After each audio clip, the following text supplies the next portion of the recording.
So, ladies and gentlemen, thank you very much, those of you that have stayed, and greetings to everybody who's watching outside on the internet. Next week, we hope to have political agreement on reform of the Common Agricultural Policy. If I first of all go through the logistics, because it's not necessarily clear, but it has clarified quite a lot in the last few days. Basically, there is the Council in Luxembourg, which will start on Monday morning,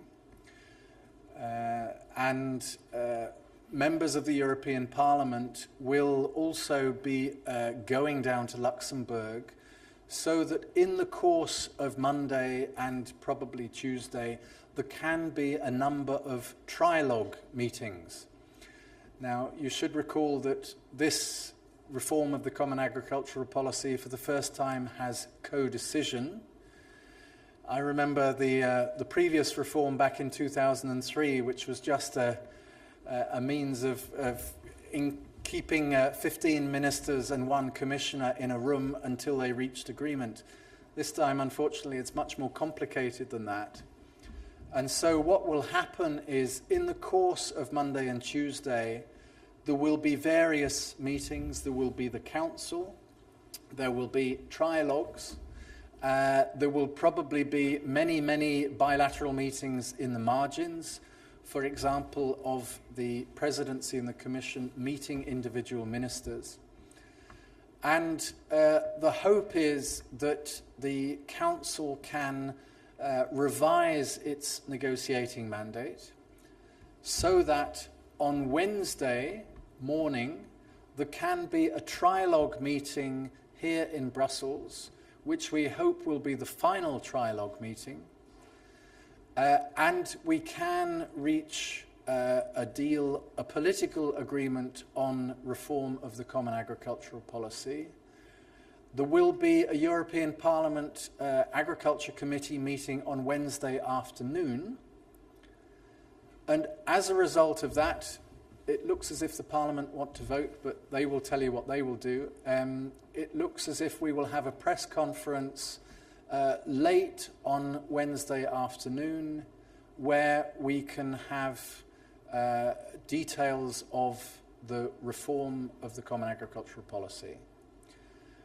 On Thursday, because all of that is rather variable, on Thursday, Commissioner Cioloș will come to this press room, where at 12:30, after the midday briefing, he will give a press conference here, and there will be a technical briefing that follows that. When the deal is done on Wednesday afternoon, we will of course release an IP, a press release, and a very detailed memo of what is in the package, plus some speaking notes by Commissioner Cioloș. So that will be available to you. And for audio-visual journalists, we're also preparing a video news release, which can be made available there, where, for example, we've interviewed a number of farmers about their particular concerns for the future. So maybe that's of interest to you. If you are interested, please contact my office and we can give you details. So that's on the logistics. Do we have any questions here on the logistics before I go into the details?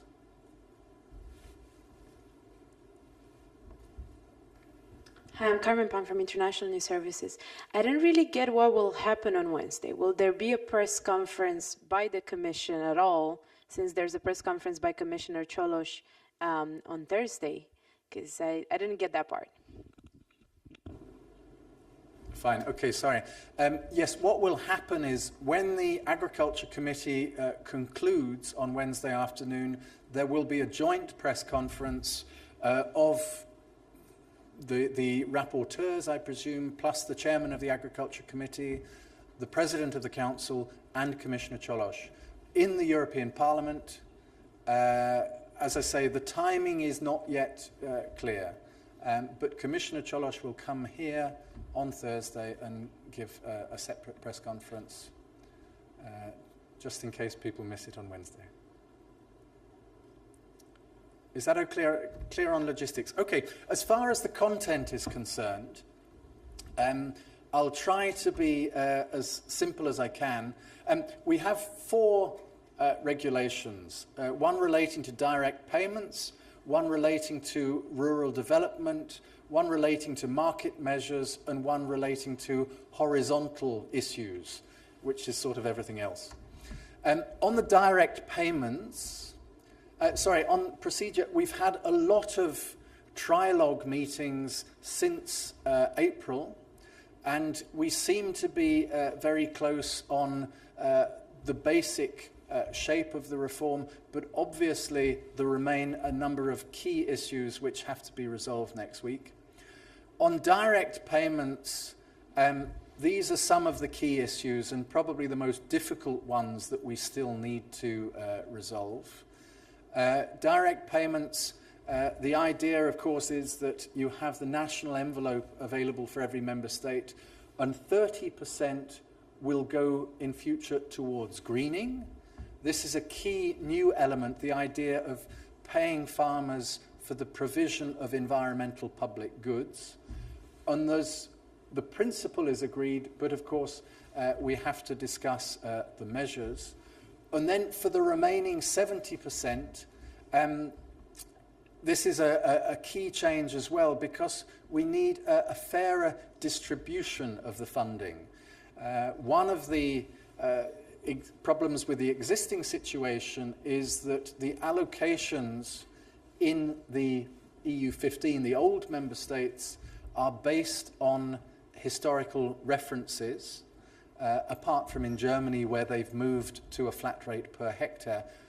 And what we want to have is a system that moves away from historical references towards a fairer distribution, a flatter rate per region or per country. And of course, in order to do this, we need to provide some flexibility. So there are options there for member states. But the idea is that we move towards a fairer distribution of funding. And on that, for this question of internal convergence, what the Commission is very keen to have is to make sure that if we don't have a flat rate, that we have in each region, everyone comes up at least to a certain level of that regional average.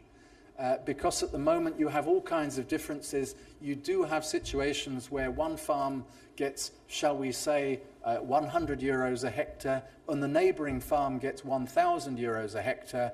And why is that? It's because whoever was farming that land between 2000 and 2002 was more intensive than his neighbour. And that is something that we want to change. We want to have a more understandable system. And of course, linked to the greening, it's very important.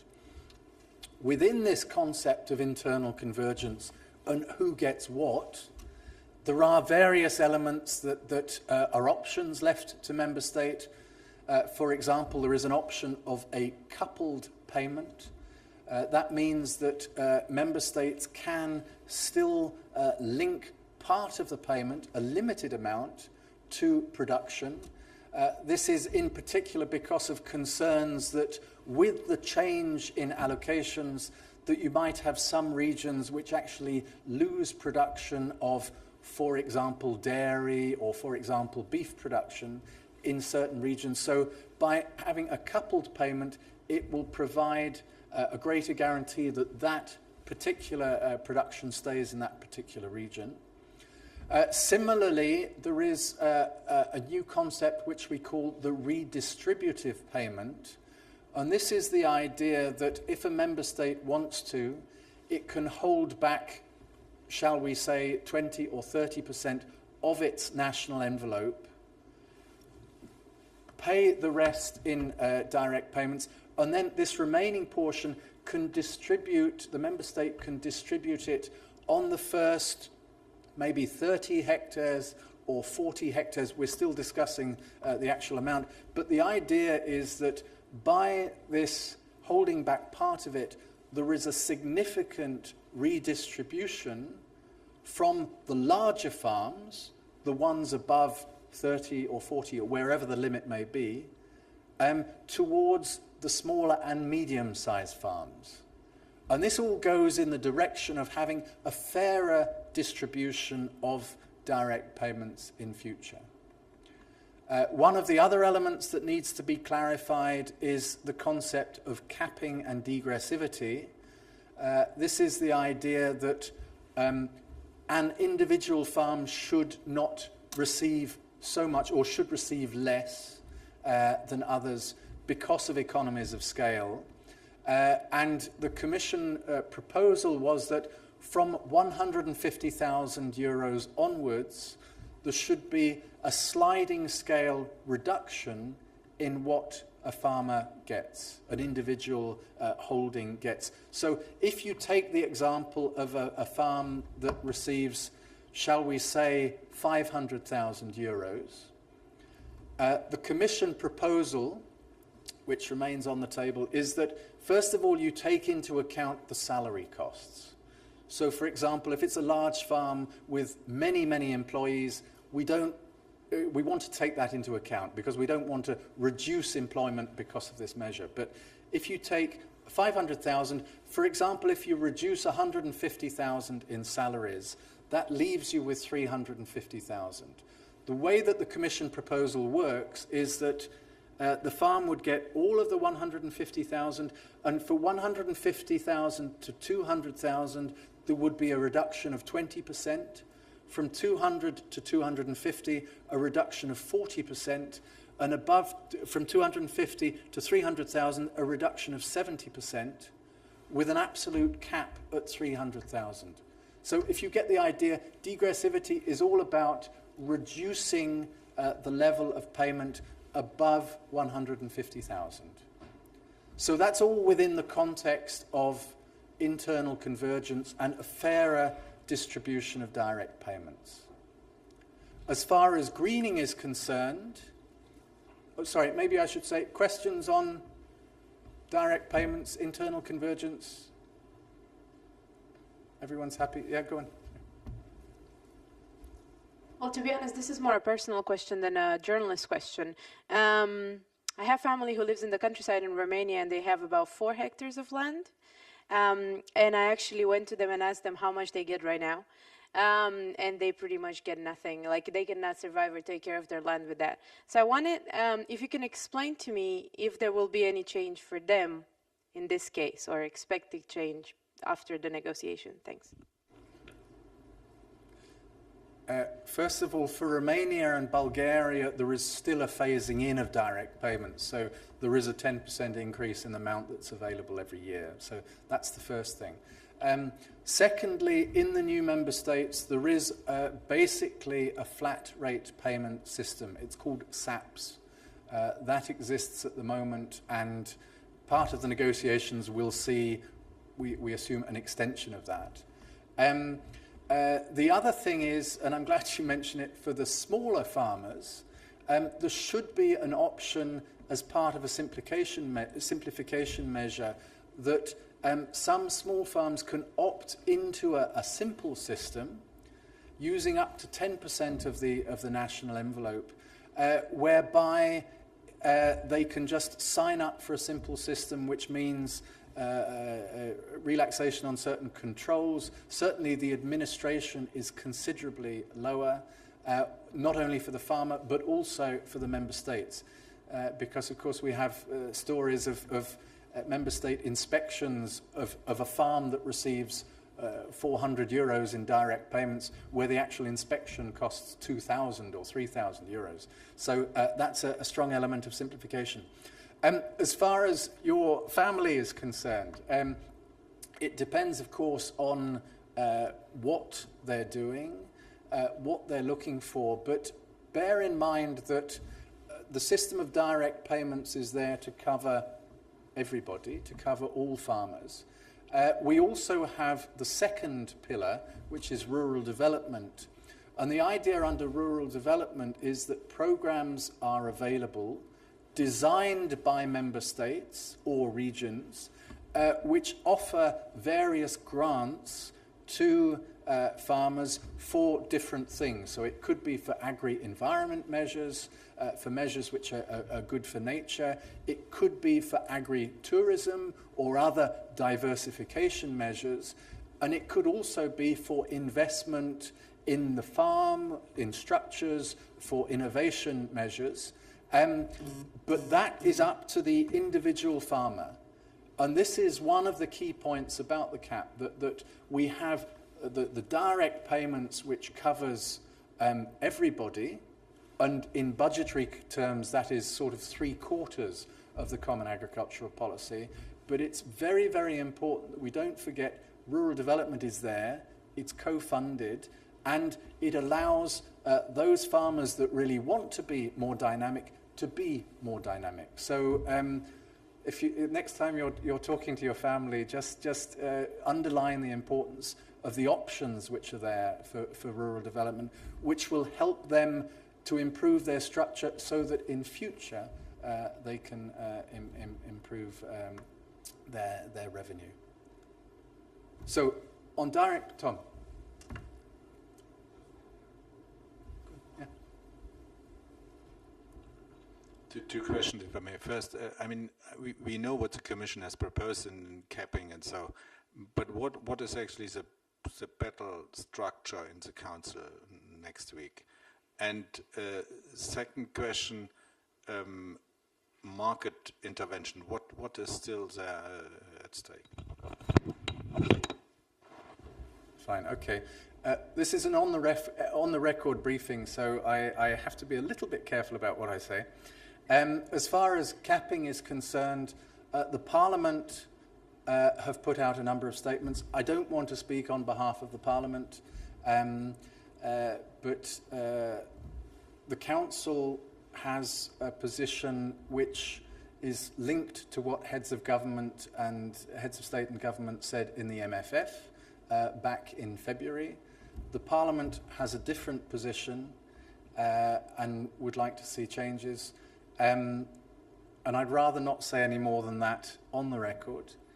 But obviously it is an issue that needs to be resolved within the context of having a fairer distribution of the direct payments. And obviously politically, because you're redistributing, it becomes very sensitive. Can I just do greening and then I'll come to the market measures?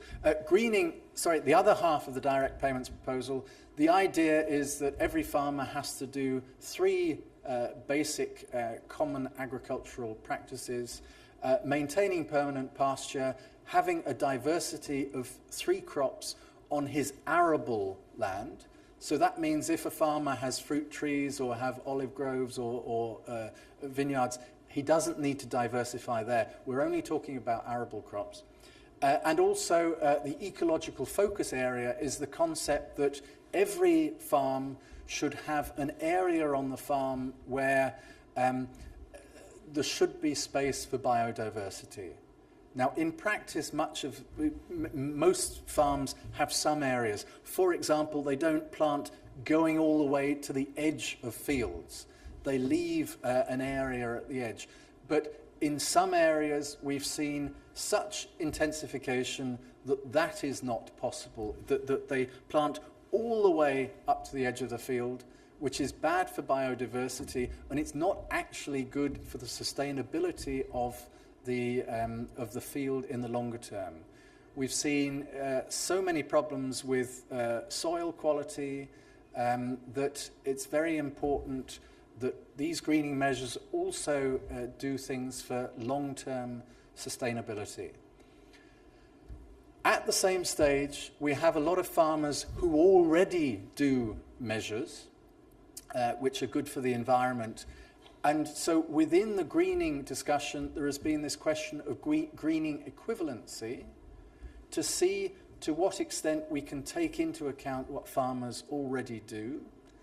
And the idea that because some agri-environment schemes from rural development cover similar areas, we have to make sure that farmers are not being paid twice through greening and through an agri-environment scheme for doing the same thing. And so these are issues that need to be clarified. There have been a lot of meetings this week, which I believe has taken these things much closer to agreement. But in broad terms, the idea of greening is accepted. It's just a question of precisely how we do it. Moving on to market measures, as you were saying, the third proposal, there are various elements in there which are making changes. The most notable one in the media concerns sugar quotas. As long as we retain sugar quotas, WTO rules restrict European Union exports to 1.4 million tons, I think it is. But there's a limit on the amounts that we can export. At the same stage, through the Everything But Arms agreement, developing countries and the least developed countries have free market access to the European market for raw and processed sugar. And our sugar industry is becoming more and more competitive. Productivity has risen enormously in recent years, in particular after the 2006 reform. And so we're looking to end sugar quotas. In the course of the reform, this basic idea seems to have been accepted. We say they should end in 2015. The Council has said 2017. The Parliament say 2020. This will be part of the negotiation, but it's clear that the quota system will end. We need to clarify under what conditions, for example, they would end. On wine, the system of wine planting rights will finish at the end of 2015. That was agreed in the 2007 reform. There it looks as if we're finding some sort of compromise along the lines of the high-level group on wine, which concluded last December. There the question is, though, at what date a new system of authorizations will enter into force. We say it should be just after the end of the existing system, but that's part of the negotiation. Other elements in the Common Market Organization, as it's called, are a crisis reserve. This is to have a general mechanism to respond to market crises, as we saw with E. coli and fresh vegetables back in summer of 2011. And on the Parliament side, it looks as if they're particularly keen for certain adjustments on the dairy side. These will, we have to see precisely what's agreed, but these would be more technical issues which will be clarified. Yeah, apart from that, those are the main elements in the single CMO, in the market organization things. Is that okay for you? Yeah? Okay, and then there remain a number of other issues. Transparency, for example. We're keen to ensure that we have full transparency of CAP beneficiaries. It looks as if that will go through. On greening, there's a question of sanctions.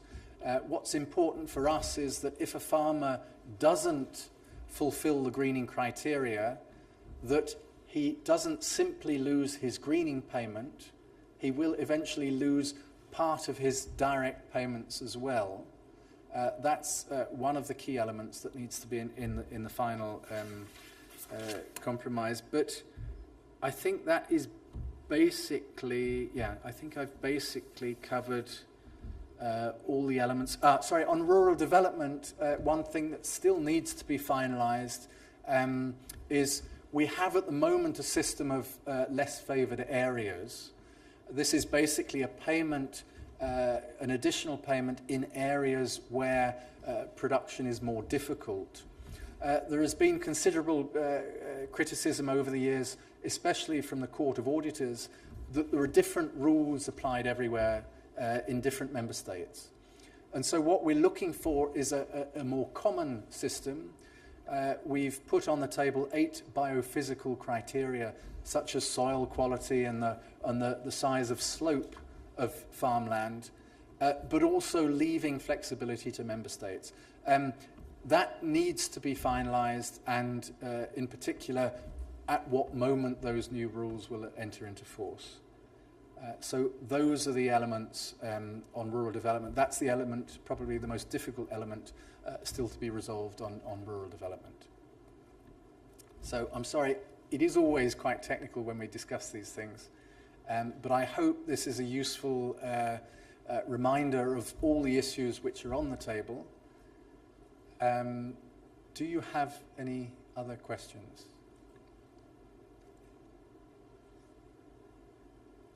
Okay, I have a bunch of questions this time around, really, for work, on all the different issues. Can you explain earlier, you were talking about the fact that there was a measure to still maintain production of, for example, beef or dairy in some areas.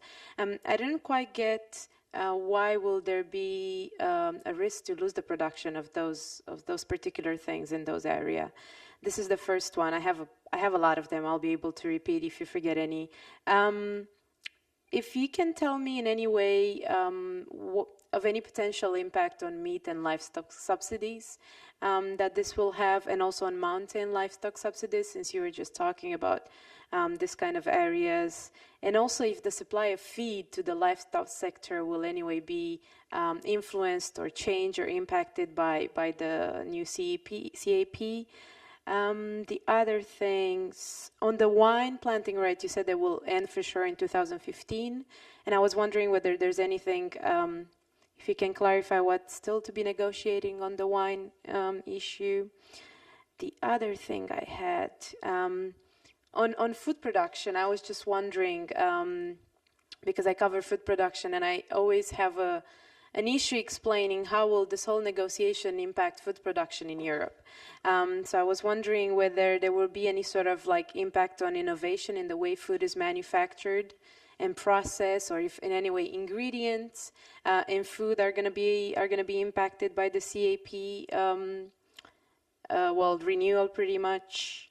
And what else? Sorry, I have one more. I have a full list here. And just one. Just a minute.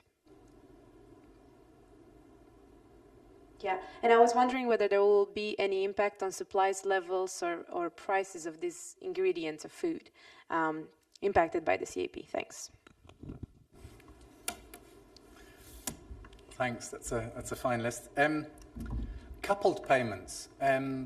What we've seen in the past is that basically, with the introduction of direct payments back in 1992, the payment to the farmer still influenced production. In other words, if a farmer was paid for every cow that he had, it would still, the system of subsidies still encouraged farmers to have more cows. Therefore, it influenced production, therefore it influenced the market. The key change from the 2003 reform was to decouple the system. And that meant that farmers would no longer receive a payment based on the number of animals that they have now. And this is where the historical reference comes in. So you were paid on the basis of what happened in the past. And so decoupling was the order of the day then. And this concept of decoupling has been very, very important because, for example, as we stand today, there is not a single ton of butter, of cereal, of beef in public stocks anywhere around Europe because of the combination of the 92 reform and the 2003 reform which decoupled. The European agricultural system is much more market-oriented, and therefore markets are balanced. We don't have the surpluses which was symbolic of the 1980s and early 1990s. However, in certain regions, and the one that's always cited is the Massif Central and the Saclacao in France. In certain regions, decoupling payments becomes very sensitive. And it's the same in some mountain regions where production costs are more expensive. There is a risk that farmers will move into something else, and that a whole sector in that particular region will die. And therefore, the idea of a coupled payment is that there's an additional amount so that a farmer will get this if he maintains that production. And it's very limited, but in political terms, in regional terms, it's quite important. And what we found in 2003, and what we're looking at now, is where there's a redistribution, it's important that member states retain a flexibility to do that. And one of the discussion points now, and it also relates to what you were saying about feed supply, one of the ideas is maybe even to have some additional element for protein crops, because we are reliant on 3/4 of our imports of protein crops of soya. This would be an option to help that. We shall see what happens. In fact, protein crops, because they have a positive impact, they put nitrogen into the soil. This is one of the ideas also being discussed when it comes to ecological focus area. As far as meat and livestock subsidies are concerned, I mean, the subsidy system is basically decoupled from production. So generally speaking, unless there's a coupled payment, a farmer is not receiving a subsidy because he's producing meat. There is this coupled option. There is also a possibility in mountain areas, for example, of a member state adding an additional payment for less favoured areas. And there is a possibility for a small amount to be in direct payments from now on, or maybe it comes from rural development. But there are other measures that we're looking at, in particular through rural development, such as helping farmers to organise themselves better, to work more closely together, maybe to establish short circuits in terms of direct sales. We're looking at helping with marketing as well. There is a farm advisory service which is available under the rural development option. So there are all kinds of different options which we hope will help producers also to negotiate a better price, a fairer price in the food supply chain. You mentioned innovation. Also under rural development, we have the European Innovation Partnership. And there the idea is that we want to bring farmers and researchers closer together so that we have a faster technological transfer of new ideas from the laboratory to the field in practice. So we hope innovation will take off, because, of course, the fundamental challenge, if you look at supply and demand, the fundamental challenge is that we need to produce more. But if you look at the environmental state of European agriculture, we also have to make sure that any increase in productivity is done sustainably. So the challenge is to produce more and to produce better. And so we feel those elements are there. On the food side of things, I don't want to say too much. The food, there is the food supply chain. We are looking at helping farmers, but of course there is some overlap with going further downstream. As far as wine is concerned, the main thing is the existing system puts a very strong restriction on expansion of vines, new vines, and This comes at a time when we're seeing a large expansion on exports to China, exports to Russia, for example. There's enormous growth on the world market, and we're finding that European rules are holding back certain producers. And so what we're looking for is a new system which will basically provide for more flexibility to expand production, but with limits. And so there would be, obviously, at member state level, there's a bit more flexibility. But also we want to involve the producers more because they know where the potential markets are and if they can expand into those markets. So I think I've done everything there. Do we have any other questions? Patrizia. Roger, est-ce que la Commission a pris en compte la possibilité d'une faillite des négociations?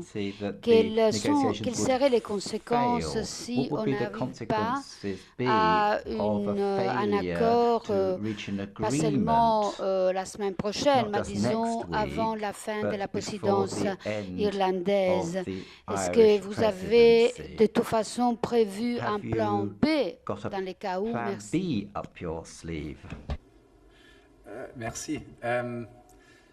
Alors, on pense que pour tout le monde, c'est bon d'avoir un accord. Of course, I think it la would semaine be prochaine, good for parce que everyone. même Thinks it would be good to have an d'accord agreement by la the semaine end of prochaine, next week. il If there's faut no décider agreement à un by the moment. end of Et pour les next week, agriculteurs, one day or another, si they're going to have to come to an agreement. And for the farmers, if decisions are put off, it will be more difficult for farmers' security. They won't be able to plan for their future. And it's clear that c'est mieux pour tout le monde. it would be better Mais for everyone for an agreement si, to be reached. But par hasard, if il n'y a pas by d'accord, chance there were no on agreement, va continuer. we will continue, Bien sûr, of et course, ça va être tout probablement l'automne. and it will probably be Mais the c'est beaucoup autumn. moins efficace parce qu'il y a un changement de la présidence. Of course, that won't be very efficient Il y a un because the délai, presidency will be C'est-à-dire, changing. il y a There'll une be a question delay. à quel moment ça peut entrer en vigueur. There'll be Il y a a question des as to when the new par reform exemple, would come into pour que toutes les force. régulations entrent en vigueur à partir de janvier de l'année prochaine. All the regulations ce are supposed to cas-là, come into force at chaque January next transition year. Remember, sera every plus abrupte. every transition, c'est-à-dire every que, change will be pour une more redistribution, il abrupt, faut be une more transition. sudden, of course, to Et si on réduit la période, redistribute. You need ça rend transitional les choses periods, and un if peu you plus, shorten time plus spans, difficile, un peu it things plus brutal. makes things more Du point de vue difficult, more formel, brutal, more abrupt. ce qu'on aura Now, la semaine formally prochaine, on speaking, espère, c'est un hopefully accord next week we politique. will have a Et bien sûr, political ça doit être agreement, adopté and that au will have to Parlement, be en plénière, adopted in mais aussi plenary au of Conseil. Parliament, but also within the Council. Et formellement, ça sera Formally, un accord en première lecture. It will be a first reading agreement. S'il reste des problèmes, If c'est possible, il problems y a toujours remain, possible there's que ça always revienne possible comme deuxième lecture. that this Mais will go ça, to c'est a au second long terme. reading. Alors, But that's, c'est-à-dire que in the les longer négociations term. ne sont pas mortes s'il n'y a pas un accord la semaine Negotiations prochaine. won't Mais die bien sûr, if no ça rend les agreement choses is reached next plus week. But difficiles of course, as I et said, it will make beaucoup things moins more efficaces. difficult and make us all much less efficient.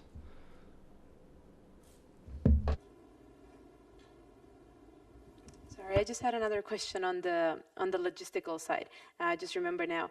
On Tuesday evening, at the end of the Agriculture Council in Luxembourg, do you know if we should expect any sort of like statement or press conference or anything like that? I would rather you ask the council on that. But in my experience, going back a good number of years, I've never left the council building without a press conference or a press statement, at least at the end of it. But as I say, do please check the council. Okay, so thank you very much. Thank you to those at home or in your offices elsewhere for tuning in, and look forward to talking to you again next week. Thanks.